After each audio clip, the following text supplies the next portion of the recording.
Artis Vicky Prasetyo diketahui memiliki daya pesona yang mampu memikat banyak wanita cantik. Hal tersebut terbukti dari rekam jejak Vicky Prasetyo yang sudah menikah sebanyak 4 kali. Tak tanggung-tanggung dengan daya pesonanya, pria yang mendapat julukan gladiator itu berhasil memenangkan hati artis-artis cantik tanah air seperti Zaskia Gotik, Angel Elga, hingga Kalina Oktarani. Tetapi kendati demikian, tentu terdapat rahasia besar di balik Vicky Prasetyo yang dengan mudahnya menggait wanita-wanita cantik tersebut. Maka inilah 5 rahasia besar Vicky Prasetyo versi Cumi Top 5.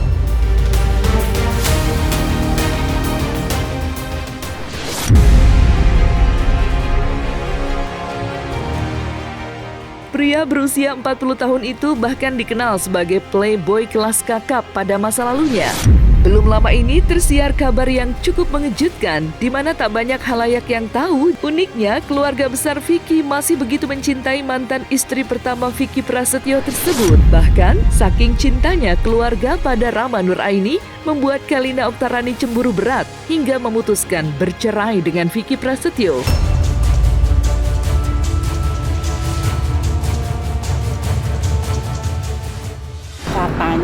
Konon katanya sih masih, karena yang aku tahu saat itu memang masih suka ketemu, dan yang katanya mantan istrinya tuh memang masih tinggal bareng sama keluarganya. Dia malah nggak suka kalau aku ikut campur dalam, ya nggak tahu lah, aku nggak mau itu ya.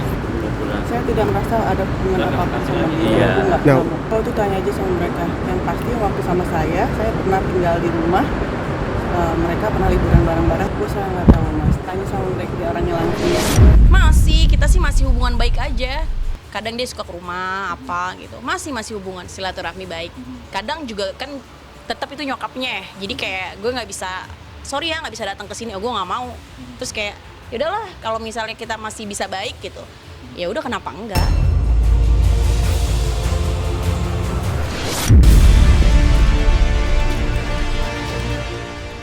Selain dikenal gonta-ganti pasangan dan kerap gagal mempertahankan rumah tangga, Vicky Prasetyo dikenal juga sebagai salah satu artis yang senang membuat sensasi publik dengan menggoda wanita-wanita cantik dan seksi. Watak flamboyan Vicky kerap dijadikan sebagai bagian dari gimmick di sejumlah program televisi yang digawanginya. Tapi diduga kuat, sifat Vicky yang doyan menebar rayuan kepada wanita juga terjadi dalam kehidupan nyata. Konon, itulah yang membuat sejumlah artis bertekuk lutut di hadapan Vicky. Hebatnya lagi, banyak wanita terjerat rayuan maut Vicky, sehingga sulit menolak ajakannya untuk menjalin cinta hingga akhirnya menikah. Vicky Prasetyo sendiri bahkan pernah mengumbar pengakuan sensasional dengan mengatakan bahwa dirinya sudah pernah menikah sebanyak 24 kali. Daya hipnotis Vicky pada kaum hawa pun diakui sendiri oleh Baby, adik kandungnya. Pusing, kakak ipar gue banyak banget. Kemarin juga ada beberapa kan kenal tuh, ada cewek gitu nyamperin waktu kumpul-kumpul sama Mas Sunan Kalijaga gitu. Artis terkenal juga, terkenal banget malah. Hai baby gitu kan. Aku ini gitu. Terus aku juga udah jalan sama Vicky gini-gini. Oh iya siap.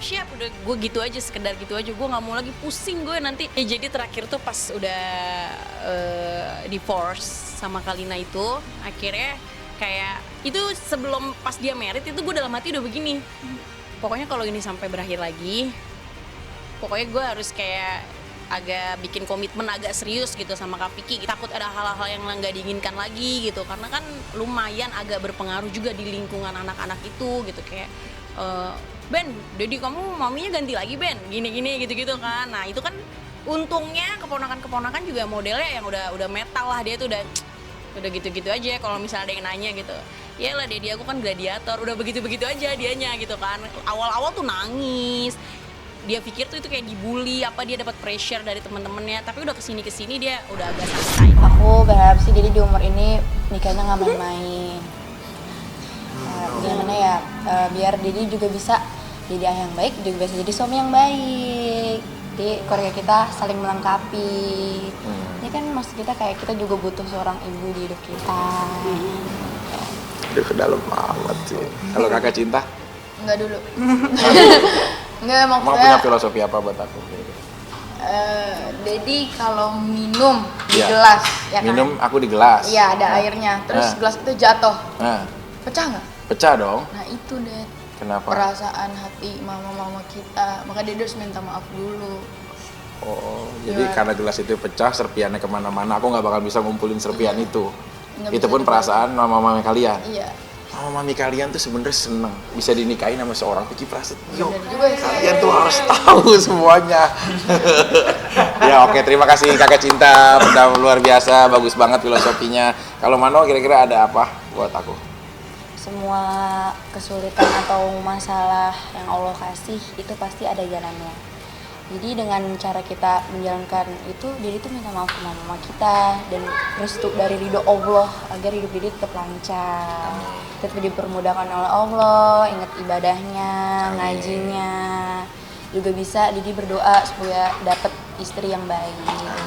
Kalau Ray, kira-kira apa harapan aku buat aku punya pendamping lagi nggak kira-kira? Ada sih. Ada. Harapan aku tuh, jadi ini yang terakhir jurusan gonta-ganti lagi gitu. Ini. Ini yang terakhir. Dan umur ini juga kalau udah. aku sih enggak sih. Aku enggak setuju dulu. Maksudnya di sekarang Kenapa cinta? trauma. Karena yang udah Karena ini proses Enggak, perubahan soalnya Dedi nanti dulu. kalau kenapa-napa, Dedinya yang kena kan, yang disalahin jadinya daripada udahlah gitu. Maksudnya Kayak fokus ada ke- mbak kan yang penting di rumah. Ya, jadi kan Dedi udah ada mbak gitu yang masakin. Maksudnya kayak fokus ke diri Dedi dulu, fokus ke perubahan Dedi agar lebih baik. Makasih.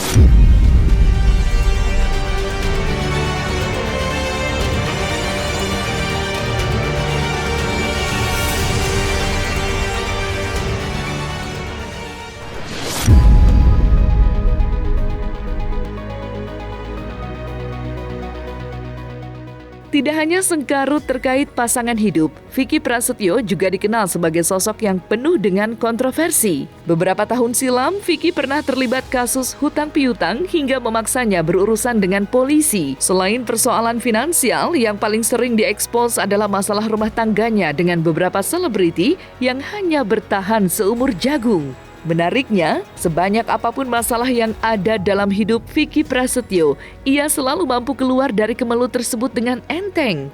Hebatnya lagi, Vicky mampu bangkit kembali dari kemelut yang dihadapinya dan bahkan menjadikan semua itu sebagai trigger untuk kembali ke panggung hiburan tanah air.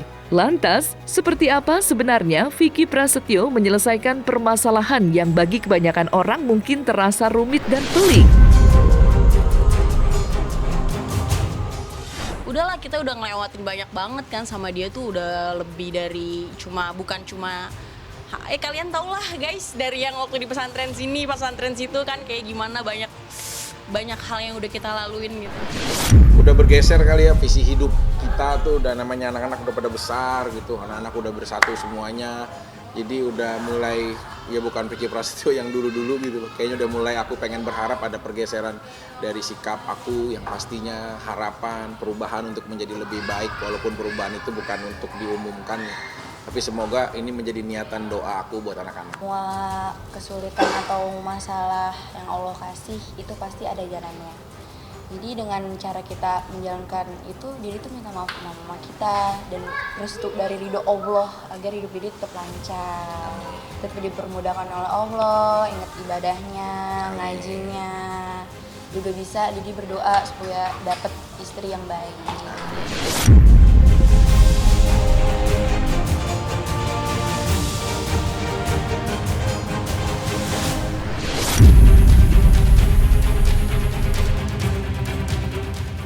Berbagai persoalan dan kontroversi yang menimpa Vicky tak jarang menjadi bahan pergunjingan di kalangan selebriti. Tidak sedikit dari mereka bicara blak-blakan dengan bahasa mengejek. Bahkan persoalan seperti itu kerap dijadikan bahan lawakan ketika Vicky membawakan program televisi. Namun, sekalipun menjadi objek bulan-bulanan dalam program acara yang dibintanginya, Vicky Prasetyo tak pernah tersinggung sekalipun. Apalagi menyerang balik rekan artis yang mengejek atau menyinggung polemik dan kontroversinya. Vicky bahkan mengaku dirinya selalu menyerahkan semua kepada Sang Pencipta. Ia menambahkan dirinya tidak bisa menutup jutaan mulut manusia yang menghujatnya. Barangkali bagi Vicky eksistensi jauh lebih penting daripada gengsi dan harga diri. Terbukti, Vicky tetap eksis meski selalu menjadi objek bully rekan pembawa acaranya.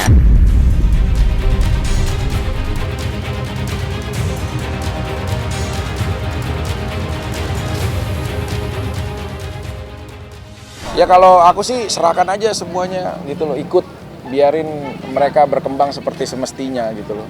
Mau apapun penilaian orang terhadap aku, ya udah aku tetap mendidik anak-anak aku. Alhamdulillah anak aku hafiz Quran, pesantren juga baik semuanya gitu. Ya cukup berjalan baik.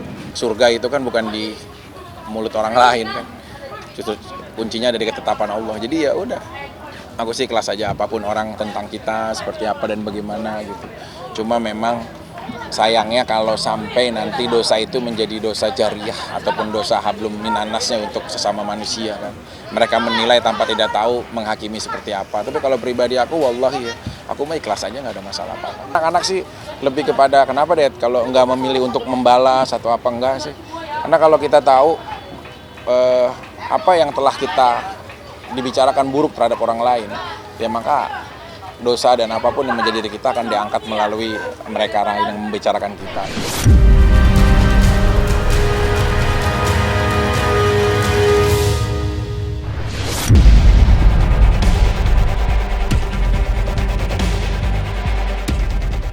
Melihat Vicky Prasetyo yang mampu gonta-ganti pasangan dengan sangat mudahnya, membuat publik penasaran dan ingin mengulik lebih dalam lagi rahasia Vicky yang diduga punya kekuatan spiritual.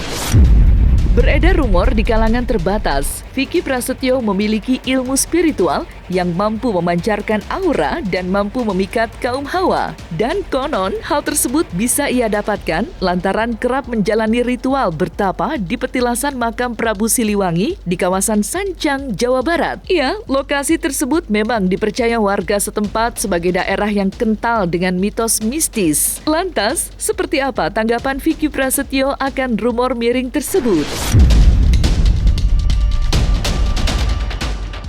Biarlah yang semua keburukanku sekelilingku tahu, tapi semua kebaikanku hanya Allah yang tahu.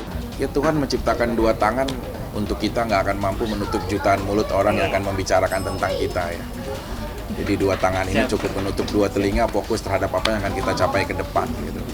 Penilaian orang itu bukan menjadi sebuah penghakiman buat diri kita akhirnya jadi seperti apa. Justru kita bisa buktikan untuk menjadi lebih baik lagi. Ya hal-hal yang kita jalankan ya memang sesuai aja.